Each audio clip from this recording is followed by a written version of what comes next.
I want to share with you my thoughts about what happened in Charlottesville in Virginia today. Let's not mince any words.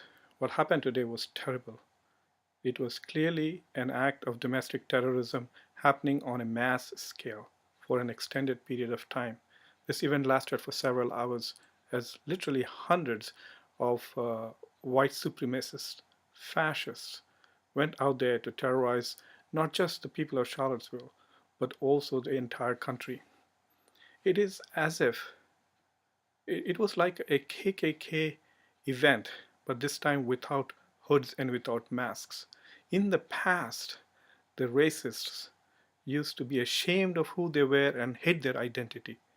Today, in a world of social media, with literally as many cameras out there as there are people, these fascists, these racists, these domestic terrorists are neither ashamed nor embarrassed, nor are they fearful of what might happen to them as they go out there and proudly demonstrate their hatred for others, for those who are weaker than them, for those who are less privileged than they are, for minorities, especially in this country, who have suffered for centuries. This was despicable. There is no way in which we can describe it as other than a mass, shameless demonstration of domestic terrorism. It is rather tragic, and I think also a betrayal that our president does not call it as it is. His condemnation was vague, it was not clear. He does not have the courage or the integrity to come out and say that what the white supremacists, white nationalists are doing is wrong. They are undermining the fabric of this country. They are a bigger threat to America than North Korea or Iran or even Russian interference in our domestic and democratic processes. What these people are doing is sowing fear, sowing hatred, and essentially laying the platform which for decades could divide America across race, across religion. I wish the president had come out and condemned it in the manner in which he condemns everything else. When he wants to shame his attorney general, he calls him out by name. He calls out his former opponents by name. He calls out countries by their names and communities when he condemns them. But today, when he had the opportunity to come out and forever sever whatever ties his administration may have had with white supremacists and white nationalists, he he he backed off. And the danger of that is that it will embolden the white nationalists, embolden the racist and the fascists to come out and do more.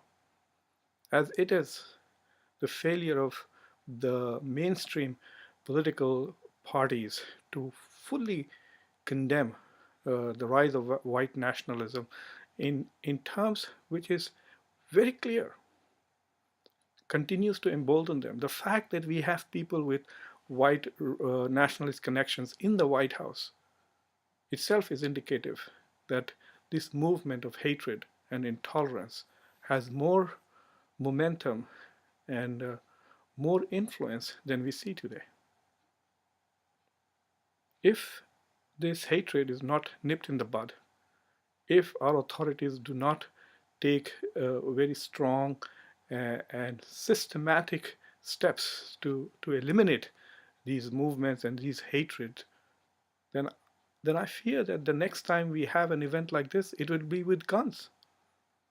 This gun, this country is full of guns. There, nearly everybody seems to possess guns, and if we are going to have hate like that demonstrated with such abandon, it could lead to violence on the streets, which could undermine the peace and prosperity of our country forever.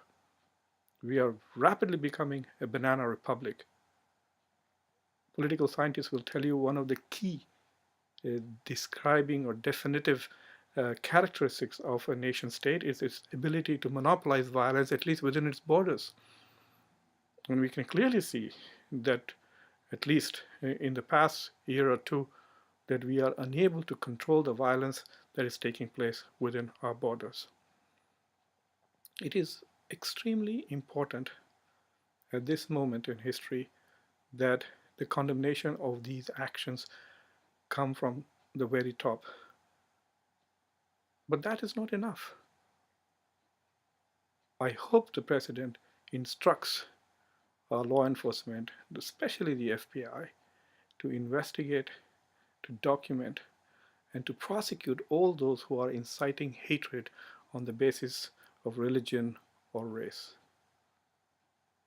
America is a great country, and this is not what made it great. The capacity of America to absorb different cultures.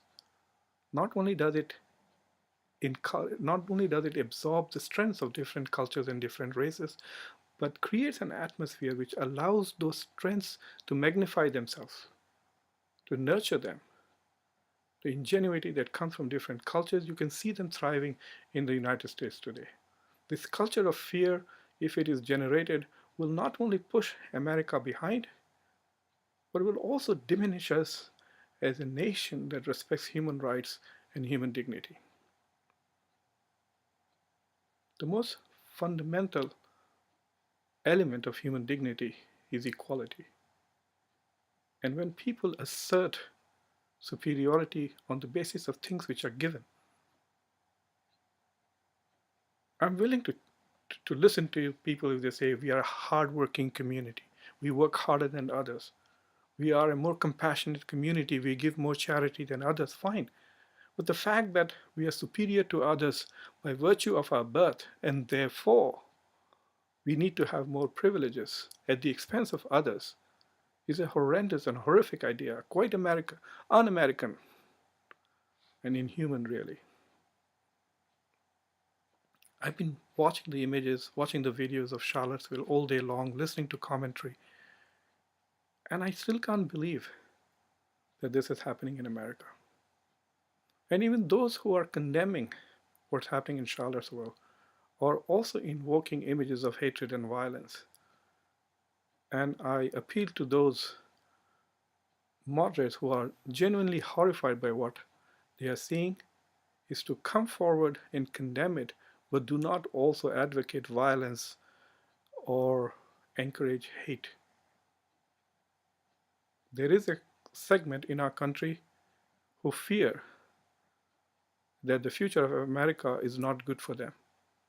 And they feel that if they do not assert their racial or their collective or their communal identity now, then they will be marginalized in the future. It is our responsibility as Americans to promise that the American dream is available to everybody. So rather than just countering hate with counter hate, we should try and send a message across that let's work together to build an America that provides the opportunity to realize the American dream to everybody, regardless of their religion, regardless of their gender, regardless of their race, regardless of their national origin, and regardless of the lifestyle choices that they make. I know everything that I'm saying is banal.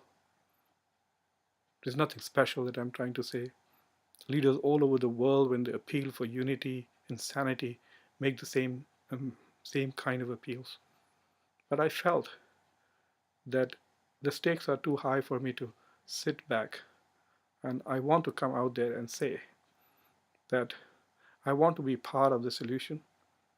I want to be part of an America that is safe for everyone, an America that will give an opportunity to everyone to realize their potential as a human being.